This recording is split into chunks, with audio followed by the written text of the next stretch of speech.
சொல்லுங்க. இந்த கஞ்சா பாட்டி பவுடர் பாட்டி தான். ஓ, அவங்கெல்லாம் எடுக்க வந்து இறங்கி களவு எடுக்கிறாங்க. அப்படி இதான் அட்டை விட்டுருவோம்.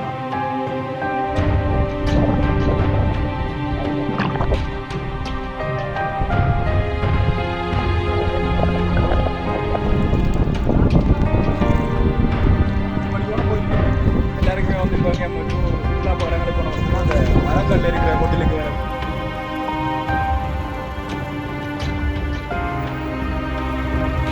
வணக்கம் உறவுகளே, இன்றைக்கு நாங்கள் காணொலியில் என்ன பார்க்க போகிறோம்னு சொன்னால், இன்றைய பொழுதுலேயும் ஒரு மீன்பிடி சார்ந்த ஒரு விஷயத்தை தான் காட்சிப்படுத்த போகிறோம். என்னென்னு சொன்னால், அந்த கடல் அட்டை. இப்போ பார்த்தீங்கன்னு சொன்னால், பெரும்பாலான இடங்களில் வந்து இந்த கடல் அட்டை பண்ணை வளர்த்து கடல் அட்டையை வந்து ஏற்றுமதிக்கு அனுப்புறது வந்து எல்லோரும் மறைஞ்சிருப்பீங்க. அது ஒரு நாள் நான் என்னுடைய சேனலில் வந்து காட்சிப்படுத்தல எப்படி அந்த கடல் அட்டை எல்லாம் இருக்குது, அந்த கடல் அட்டை பண்ணை எப்படி இருக்குமென்னு சொல்லி காட்டுறக்காண்டி வந்துருக்கிறோம். எங்கே நிற்கிறேன்னு சொன்னால், ஜாழ்ப்பாணத்தில், இலங்கையில் ஜாழ்ப்பாணத்தில் பண்ணைக்கு இஞ்சால மண்டதீவுன்ற ஒரு இடம் கிடக்குது. இந்த நகரப்பகுதியில் தாண்டி ஒரு குறிப்பிட்ட தூரம் வந்தீங்கன்னு சொன்னால் மண்டதீவுன்ற ஒரு இடத்துல நிற்கிறேன். இந்த மண்டதீவு பெரும்பாலாக அறிஞ்சிருப்பியல். அந்த மண்டதீவு அந்த கண்டல் வழியில் பக்கத்தில் இருக்கிற அந்த கடல் பகுதி இருக்குது தானே, அந்த கடல் பகுதியில் வந்து ஏராளமான நீங்கள் யாழ்ப்பாணம் நகரப்பகுதியிலேருந்து நீங்கள் நாயனாதீவு எங்கே வலிக்கிட்டீங்கன்னு சொன்னால், அந்த யாழ்ப்பாணம் பண்ணப்பாலம் இருக்குது. பண்ணப்பாலத்தடியெல்லாம் பார்த்தீங்கன்னா ரெண்டு பக்கம் வரையும் பார்த்தீங்கன்னா, ஒரு பக்கம் இந்த பக்கம் வடது பக்கம் பார்த்தீங்கன்னு சொன்னால் நீண்ட தூரத்துக்கு இந்த பண்ணையால் அமைத்திருப்பாங்க.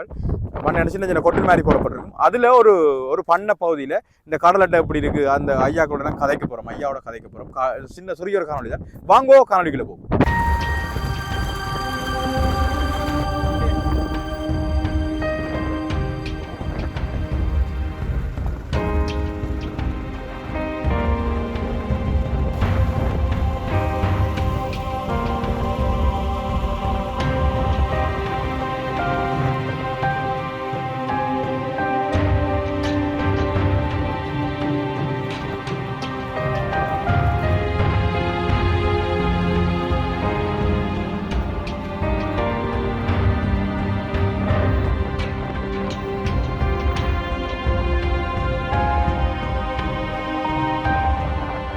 இந்த பாயெல்லாம் வந்துனாங்க.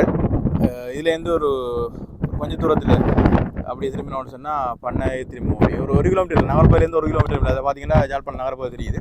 அப்படியே வந்து மண்டதியில் வந்துட்டு முதலாவது பண்ணை இருக்கிற பகுதிக்கெல்லாம் நிற்கிறோம். இதுக்கெல்லாம் போய் பார்க்க போகிறோம். எங்களை நிரஞ்சன் தான் கூட்டி வந்தார். பக்கத்தில் அங்குசம் நிற்கிறார் கமராவோட பார்த்தீங்கன்னா தெரியும். போனோட இந்த பண்ணைக்குள்ளே போயிட்டு இப்படிலாம் கடல் பண்ணையெல்லாம் இருக்குது, கடலட்டை பண்ணையெல்லாம் இருக்குன்னா காட்ட போகிறோம். என்னென்னு சொன்னால், இப்படி ஒவ்வொரு கொட்டிலையும் இருக்குல்ல, ஒவ்வொரு கொட்டிலையும் வந்து ஆக்கள் காவலுக்கு நிற்பினோம்.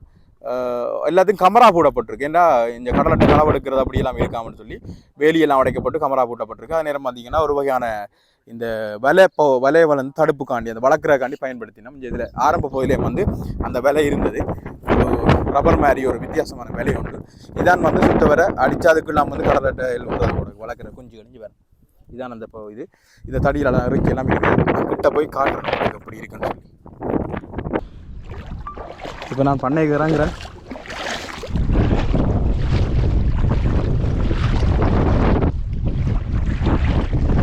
ஐயா உள்ள வரலாமா? வணக்கம் ஐயா. இதுக்கு அட்டை நிற்கிதேன். அவ்வளோ அட்டை எடுத்து காட்டுங்க.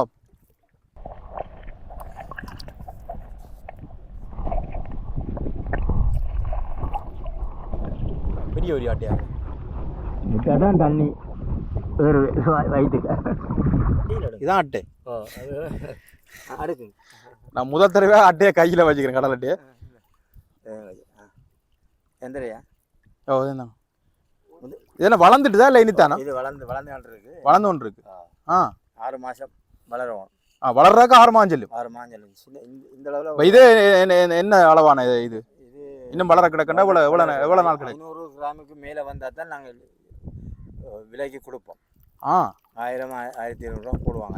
இது கொஞ்சம் கொண்டு விடைக்க என்ன அளவில் கொண்டு விடுவீங்க? இந்த அளவில் சின்ன இதங்க அங்கே வேறு எங்கள் பண்ணையில் வச்சு வளர்த்து கொண்டு வரல. வேறு கடலில் கிடந்த இடத்துக்கு இருந்தால் இங்கே விடுறது. இப்போ இதுக்குள்ள ஒரு சராசரி எத்தனை கடல் அட்டைகள் விடுவீங்க? இதுக்கு 5000 விடுவோம். 5000 விட்டால் எத்தனை நாளைக்கு இருக்கு அந்த இதுக்குரிய அறுவடைகள் இது நடக்கும்? 6 மாதத்துக்கு இருக்கு. 6 மாதத்துக்கு படிக்கிறேன். இதுக்குரிய சாப்பாடு ஒன்றும் இல்லை. இந்த மண் தான் சாப்பிடும். இந்த மண் தான் சாப்பிட்றது. இது எங்கே ஏற்றுமதி ஆறுதுங்க? அங்கே சைனா. சீனாக்கு தான் ஏற்றுமதி ஆறு. இந்த மண்ணை தான் சாப்பிடும். மண்ணை தான் சாப்பிடும். இங்கே பாருங்க, நான் கிட்ட காட்டுறேன். ஒரு வகையான புழு மாதிரி தான் கிடக்குது. உள்பக்கத்தால் பார்த்தீங்கன்னா வெளில தண்ணியை தான் விடுதல் எல்லாமே. எவ்வளோ நேரம் வழியில் உயிரோடு இருக்கும்? கொஞ்சம் தடவை விட்டுருவோம். விட்டுருவோணுமா? பாருங்க பாம்புன்ற கலரில் கிடக்கப்பா.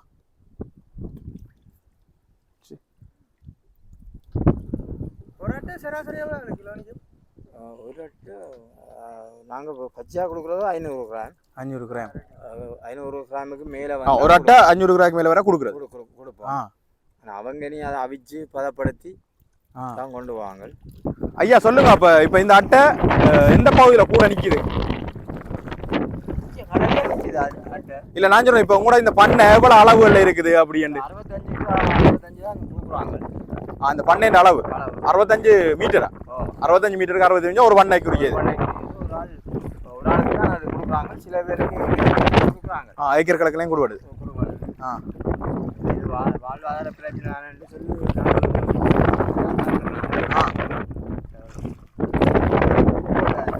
போடுங்க.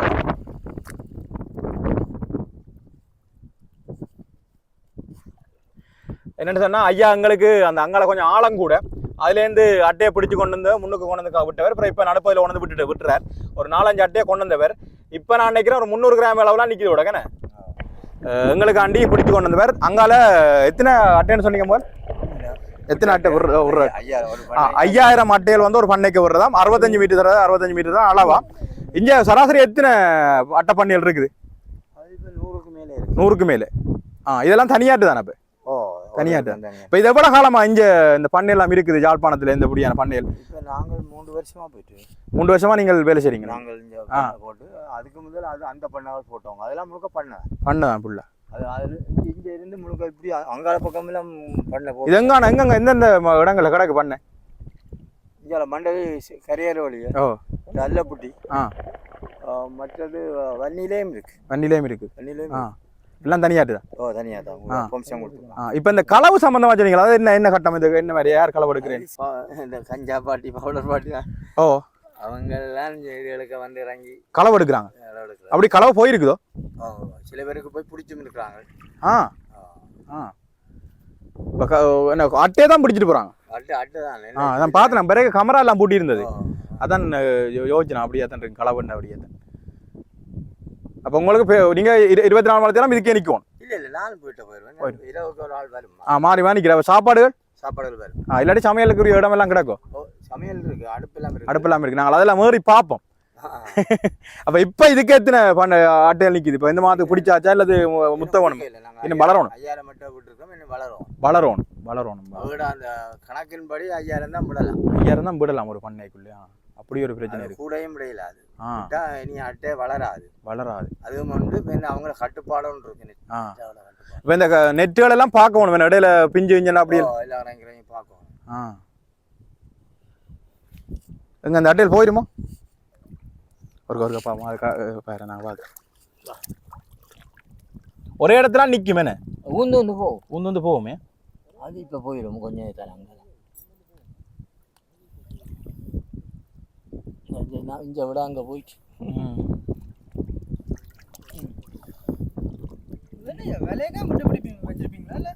என்ன அட்டை வழியிலே நிற்கும். எதுக்குள்ள அதுக்குள்ள என்ன சொன்னா நாங்கள் விட்ட அட்டை இப்போ 4-5 அட்டையில் ஐயா கொண்டு வந்து அந்த அட்டை உடனே விட்ட உடனே வந்து கீழே போயிட்டு அதை விட உள்ள வந்து நல்ல சேரா இருக்கு. நான் நினைக்கிறேன் இந்த சேர் இருக்கிறபடியே தான் இந்த அட்டையில் வந்து உடனே வளர்ச்சிக்காதுக்குரிய உணவுகளா இருக்கு நினைக்கிறேன். புல் சேரை தான் குடிக்கும். ஏன்னா கீழே பார்த்தீங்கன்னு சொன்னா ஒரு அடி கீழே மண் போகுது கீழே. மற்றது இது வந்து கடல் வடை வத்து தண்ணி வத்தைக்க இது மண்ணுக்குள்ள பூந்துதான் கிடக்கும். வெள்ள மரத்தான் மேல ஒழும்பு. இப்போ இந்த அட்டையில காணையில் எங்கே போயிட்டு கொண்டா பிடிங்க. எங்கே கையில் இருக்கேனே.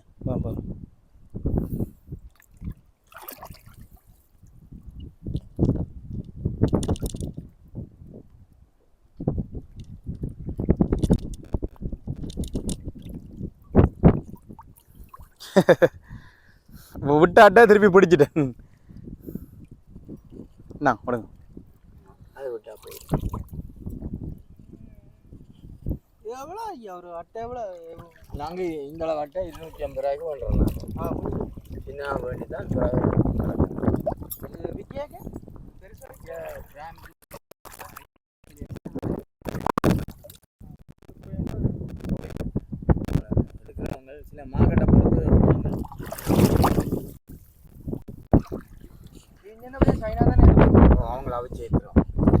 அவிச்சு தான் ஏத்துறது. வச்சு காய இதை இது சம்பந்தம் கேட்போம். என்னென்ன ஏற்றுவாங்க இப்போ சீனாக்கார்? இங்கே உள்ள வியாபாரி மாதிரி எடுக்கிறாங்க. எடுத்து அவிச்சு அதை காய விடுறாங்க, பதப்படுத்துறாங்க. நீங்கள் 5 மாடிக்கு அங்கால போனீங்கன்னா அந்த அட்டை அவிச்சு காய விடுற இடம் இருக்கு. அப்போ உயிரோட அனுப்புறே இல்லை? இல்லை, நண்டுகள் மாதிரி உயிரோட அப்படி ஒன்று அனுப்புறேன். இது அவிச்சு காய விட்டு கருவாடு மாதிரி வத்தல் மாதிரி தான் போகும். வத்தல் மாதிரி தான் போகும். இந்த இதுகள் மாதிரி மேசிக்கர் வடதல் மாதிரி. அது மாதிரி தான். அப்போ கல்லாயிருமே அது? கல்லாயிரும். அங்கே ஒன்றி அவங்க இதுக்கு வட்டி காய்ச்சுவாங்க. அப்போ ஒரு கதைக்கு இப்போ வந்து ஒரு அந்த காய வர்ற அட்டை எவ்வளோ விலைக்கு போகும் சீனா? சரி, அவங்களுக்கு தெரிஞ்ச அளவில் இருக்கிற போது அதுக்கு உரிய விலைகள் அவங்க அப்படி சரியான அளவு. இப்போ இங்கேருந்து எடுக்கிறது அதான் இப்போ ஒரு அட்டை 1000-1000த்துக்குள்ளேயும் எடுப்பாங்க. அந்த சீசன் நிறைய பொறுத்து, நிறைய பொறுத்து, விலையை பொறுத்து, மார்க்கெட்டை பொறுத்து. இப்போ நீங்கள் பிடிக்க நடந்தான் பிடிக்கிறது அப்படி என்னண்டு சேர். இப்போ நாங்கள் கொஞ்ச நேரம் நின்றோடனே எல்லாம் கருத்தை சேராக மாறிட்டு. இப்போ என்னண்டு பிடிப்பி எழுதுக்கிட்ட 5000 இதே பிடிக்கிறான். ஆக்கள் வருவாங்க, அட்டையை கண்ணாடியை போட்டு கண்ணாடியை அவங்களே பிடிப்பாங்க. அவங்களே பிடிச்ச உடனே இதில் என்னது கொண்டு வரும். பாருங்கோ, ஒரு கடலட்டை பண்ணையை கணிக்கிறோம். யாழ்ப்பாணம் மண்டதீவில் இருக்கிற ஒரு கடலட்டை பண்ணையை கணிக்கிறோம். நான் முதல் முறையாக காட்சிப்படுத்துறேன் என்னுடைய சேனலில். எல்லாம் அறிஞ்சிருப்பேன், நான் கடலட்டை இருக்குது, கடலட்டை பண்ணை இருக்குது அப்படிலாம். இப்போ எனக்கு ஒரு குறிப்பிட்ட காலம் நினைக்கிறேன் 5-6 வருஷத்துக்கு அப்புறம் தான் வந்து இங்கே வந்திருக்குது. ஆனால் ஏற்றுமதியாரை வந்து சீனாக்கா. அது காய வச்சான ஏற்றுமதியாரை அவிச்சு பதப்படுத்தினா ஏற்றுமதி ஆகுறது. இவ்வளோ அளவுகளில் இப்போ இருக்குது. இன்னும் எத்தனை மாதம் சொன்னீங்க? 6 மாதத்துக்கு பிறகு. ஆனால் அது விற்பனை ஆகாமல் சில 1000 ரூபா போகுமா, அதோட கூட போகும், குறைய போகும்னு ஐயா சொல்கிறார். ஐயா அந்த பெரும்பாலான இதெல்லாம் காட்சிப்படுத்துகிறேன். உள்ள என்னன்னு சொன்னால் கமராவை கோபுரா விட்டால் கூட சேரா கிடக்குது. நான் இதில் ஓரளவு எடுத்துருக்கிறேன், காட்சிப்படுத்துகிறேன் பாருங்க. நாங்கள் இப்போ அந்த கொட்டில போய் பார்க்க போகிறோம். கொட்டில பார்ப்போம் எப்படி இருக்கேன்னு. தண்ணி அவ்வளோ வண்டி இல்லை எங்கே தண்ணி பாருங்க. இவ்வளோ நான் சோட்டோட வந்து ஒரு முழங்காலுக்கு மேலே தான் நிற்கிது. நான் நினைக்கிறேன் அங்கால கொஞ்சம் ஆழமாக இருக்குன்னு நினைக்கிறேன். அட்டையில் இருக்கிற பகுதி. நான் அட்டையெல்லாம் ஒரே மாதிரி இருக்க அப்படியே நான் அட்டையிலுக்குள்ளே போயிடல. சேருக்கு அப்புறம் நான் மிரிச்சு நாடி போட்டு 4-5 அட்டையை மட்டும் காட்சிப்படுத்துறேன். ஐயா இந்த கொட்டில் இது மற்ற கடலுக்கு சாத்தியப்படாதுமா? இப்போ பெரிய ஆழ்கடல் இருக்கு, இப்போ வடமராட்சி அங்கால இருக்கிற கடல் சாத்தியப்படாது. அட்டையோ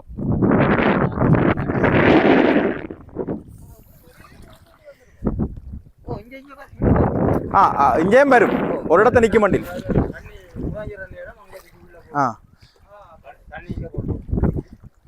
இதான் எல்லா கொட்டிலும் இப்படி தான் இருக்குமா? இது எவ்வளோ காலத்துக்கு இருக்குமா? இப்போ கொட்டில் அடிச்சு 3 வருஷமா ஆச்சு. இப்போ நீங்கள் உங்களுக்கே 20 ஆள்னு சொன்னீங்களோ, எத்தனை மணிக்கு அமைஞ்ச வேலை செய்வோம் நீங்கள்? 5 மணியோட போயிடுவீங்க நீங்கள். பாருங்கோ ஐயா இந்த கொட்டிலுக்க போகிறேன். 2 படி வச்சுக்கிறேன். இதான் வந்து காவல் காக்கிற கடலட்டை பண்ணக்கூடிய கொட்டி. நல்ல உயரமாக கிட, கிட்டத்தட்ட ஒரு 10 அடிக்கு மேலே நிற்கிறோம் நினைக்கிறேன் கடல்லேருந்து. இப்படி அந்த உயரமான இடங்களில் வாழ்றது வந்து நாங்கள் ஒரு சுற்றுலா இடங்களுக்கு போனோம்னா விருப்பம். ஏன்னு சொன்னால் அந்த மரங்கள் எல்லாம் சில இடங்களில் கொட்டில் அடிச்சிருப்பாங்க. அதே மாதிரி இது வந்து கடலுக்கு அணிக்கிறோம். நல்லா காற்று. ஐயா வந்தாலும் ஷர்ட்டு போடுற, டிஷர்ட் போடுற. கீழே பார்த்தீங்கன்னு சொன்னால் நல்ல பலகையிலே வந்து நல்ல ஒழுங்காக அது அடிக்கப்பட்டிருக்குது. பார்த்தீங்கன்னா அடுப்பெல்லாம் கிடக்குஞ்சு, கீழே அடுப்பு கிடக்கு. டீ ஆத்துறது, சமைக்கிற எல்லாம் செய்கிறோம் போடகு. இங்கே அந்த அவையல் கண்ணாடியை கொழுவுறது, ரேடியோ ஒன்று கிடக்கு. ரேடியோலாம் வச்சுக்கணும். இதுக்கெல்லாம் அந்த அவையில் ஒரு பட்டியும் கொடுக்கப்பட்டிருக்கு. போகணும் சார்ஜும் இருக்கு போல, கரண்ட் எல்லாம் இருக்குது தானே? கரண்ட் இல்லை அவங்க அங்கே இதுல இருந்து வருதாகுமா? அப்போ சுத்தவரை லைட்டும் போடப்பட்டிருக்கு. இங்கே பாருங்க, நெட் வசதியும் இருக்காகும் நினைக்கிறேங்க. இதுக்காகுமா? நெட்டும் இருக்குது கமராக்கு. கமராக்கு வேலை செய்யுது. ஓகே, வேலை செய்யுமா? ஓகே, கரண்ட் எல்லாம் இருக்குது, எல்லா வசதியும் இருக்கு. 2 பக்கம் மோட்டையும் இருக்கு. இதால பார்க்கக்கூடிய மாதிரி இப்படி பார்க்கலாம். வேறு மந்தா நல்ல காத்தோட்டமா இருக்குது. நான் கதைக்கிறதே உங்களுக்கு சத்தமா தான் இருக்கு இன்னைக்கு காத்து. அப்ப உங்களுக்கு தண்ணி எல்லாம் நீங்க விரைக்க கொண்டு வரணும். அப்படி தருவாங்களா? யார் தரது? அதுக்கண்ட ஆக்கள் மோட்டர் சைக்கிள் எல்லாம் தண்ணி எல்லாம் பேரு. இப்ப நீங்க படுக்கிறதெல்லாம் இதுக்கா? எல்லாம் இதெல்லாம் படுக்கும். ஆனா வளமே ஒரு ஆள்லாம் நிக்கிற. 20 ஆள் பகல் ஒரு ஆள். இரவுல 2 பேர் நிப்பாங்க, பகல்ல ஒரு ஆள். பகல்ல ஒரு ஆள். சரி ஐயா, போயிட்டோம். நன்றி பண்ணையை காட்டினதுக்கு. நீங்கள் உங்களோட வேலையை செய்யுங்க. சரி. நாங்கள் எங்களுடைய சனலில் இப்படி அட்டை பண்ண எப்படி இருக்குன்னு காட்சிப்படுத்த வந்தாங்க. எங்களுக்கு எல்லாம் காட்டினபடியே நன்றி ஐயா. பாருங்க, அங்குசனும் நிரோஷனும் போய்கொண்டிருக்கிறோம். நிரோஷன் தானே?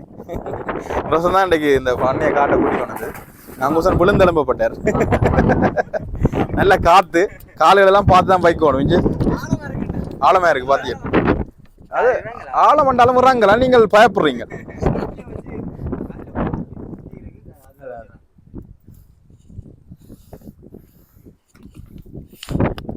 ரங்கராக்கெல்லாம் முறையில் இருக்கு. அதுறாங்களா இங்கே குத்தி இருக்கு.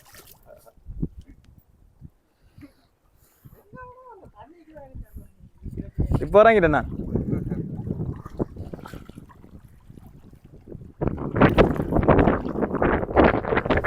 இதான் பண்ணையில வேலியில பார்த்தீங்கன்னா சுத்தவர அந்த நம்மள சொன்ன மாதிரி 65 மீட்டர் ஆகுமே. 65 மீட்டருக்கு அப்படியே இருக்குது பார்த்தீங்கன்னா தெரியும். மற்ற இந்த வேலி வந்து ரெண்டு அடுக்கா போட்டிருக்கேன். முன்னுக்கு ஒரு வேலி, பின்னுக்கு ஒரு வேலின்னு பாருங்க. இதில் ஒரு வேலி இருக்குது, ரப்பர். இதில் ஒரு வேலி, அங்காலே ஒரு வேலி.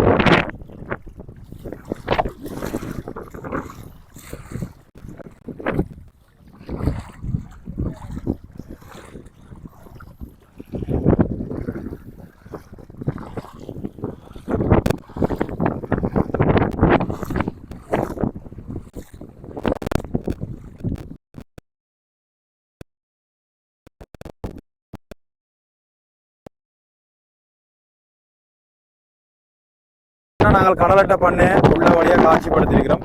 நாங்கள் ஆளுங்கிட்ட போயில்லை, கிட்ட போனதில்லை. நம்ம வட்டான் இருக்கப்போ ஒரு வகையான ஒரு அளவு அட்டையை தான் நாங்கள் வெளியில் எடுத்து காட்டியிருந்தாங்க. ஐயா எடுத்து காட்டியிருந்தார். மற்ற அந்த மூலையில் அட்டைகள் நிற்கிது. இப்படி ஏராளமான நூற்றுக்கணக்கான பண்ணைகள் இருக்குது. தண்ணியில் இருக்க பல மாவட்டங்களில் இப்போ வந்து இந்த கடலட்டை பண்ணையை தனியார் இங்கேருந்து உருவாக்கி அதுலேருந்து ஏற்றுமதி ஆக்கி காய வச்சு பதப்படுத்தணும், அவிச்சு பதப்படுத்தணும் அனுப்புதுன்னு சொல்லி ஐயா தெளிவாக சொல்லியிருந்தார். கொஞ்சம் காற்று நாங்கள் நிற்கிற நேரம் வந்து என்ன இங்கெல்லாம் வெளி கூட எல்லாருக்கும் தெரியும். மண்டதீவு பண்ணை இந்த யாழ்ப்பாணத்தில் நயனாதீவு போகிற பிரதான வீதியெல்லாம் பார்த்தீங்கன்னு சொன்னால் ஏராளமான வெளி கூட என்னுடைய காற்று அதிகமாக இருக்குது. நாங்கள் கதைக்கிற கொஞ்சம் வெளி இல்லாமல் இருக்க வாய்ப்பு இருக்குது. நிலவசம் தான் கூட்டிக் கொண்டு வந்தவர். நான் நீண்ட காலமாக ஒரு கராட்டை பண்ணையோருக்கா காட்சிப்படுத்தணும்னு யோசிக்கிறதா நண்டைத்தனம் வந்து அதுக்குரிய நேரம் வந்திருக்குன்னு சொல்லுவேன். இதில் கிட்டத்தட்ட 5 வருஷத்துக்கு மேலே வந்து கராட்டை பண்ணையை நினைக்கிற வேறு இடங்களில் இப்போ கூடுதலான இடங்கள்ல இருக்குது.